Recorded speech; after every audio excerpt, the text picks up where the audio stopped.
Hello po sa inyo mga bossing. Nandito tayo ngayon sa Tagaytay City sa may 2360 Calamba Road besides Cityland Olivares. Ito yung Route 95 Diner. Tagaytay branch nila ito. Titikman natin dito yung kanilang unlimited ribs, unlimited steak, unlimited chicken, unlimited sausage, unlimited side dishes nila, at soup. Sa side dish nila merong coleslaw, mashed potato, french fries, beans, steamed rice, corn on the cob. Open sila pag weekdays 12 noon hanggang 9 p.m. Weekend naman 11 a.m. hanggang 10 p.m. Lahat yan ay 799 pesos. Ito yung kanilang potato and leek soup with garlic bread. Masarap siya, sakto pang painit ng tiyan. Ito naman yung coleslaw nila. Talaga naman ito yung favorite niya dahil kaya parang yan na lang ang kinain niya dito. At eto na, dumating na ang inaantay namin. Siyempre, picture muna bago kainin. Unang sinubukan dito ni Adele yung kanilang ribs. Super laki ng kanilang serving. Masarap siya, lalo na pag nilagay mo yung sauce. Malambot din, hindi siya mahirap nguyain. Okay na okay yung ribs para sa amin. Tinikman ko naman yung kanilang sausage. Grabe, sobrang sarap tapos meron pang cheese sa loob. Actually, ito yung pinaka nagustuhan ko dito.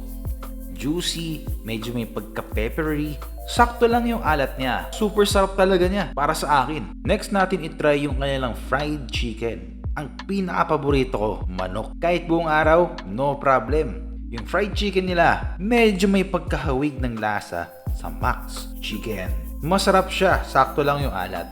Hindi siya sobrang crispy, pero okay pa din naman. Ito naman yung kanilang Salisbury steak. Ito yung top 2 ko na nagustuhan dito.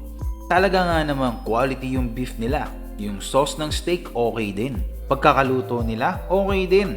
Sobrang bitin nga lang kasi ang liit. Kita naman 'di ba? Isang subo ko lang. Oops, teka lang. I-explain ko mamaya yan. Sobrang na-enjoy namin ang pagkain dito. Kung napanood nyo ang buong video, mapapatanong kayo, bakit hindi nag-second round? Bago kami kumain, in-explain naman sa amin ito. Pero, karamihan sa mga nag-vlog, hindi ito pinapaliwanag. Ito yung kulang na information na very important na malaman. Okay, first platter na dumating. Kahit merong matira at hindi mo kayang maubos yan, okay lang. Pero bawal siya i-take out. Wala ring leftover charge kapag sa first platter mo.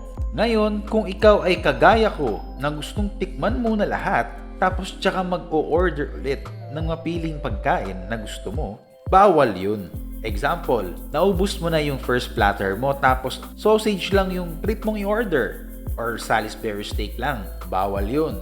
Pag mag-o-order ka dapat, buong platter ulit. Papaano nga kung gusto mo nga lang ay yung steak? Bawal nga. Kailangan buong platter. Tapos no sharing pala to Tapos merong leftover charge na pagdating sa second platter mo. Well, agree naman ako doon kasi karamihan ng mga ibang tao mahilig mag-aksaya ng pagkain. So, papaano? Sana makatulong ang aking konting information na ibinigay ko sa inyo. Huwag nyo nga pala kalimutan na mag-like, i-share nyo na rin ang video at subscribe. Mag-comment na din kayo kung nakatulong ang video na ito sa inyo. Yun lang.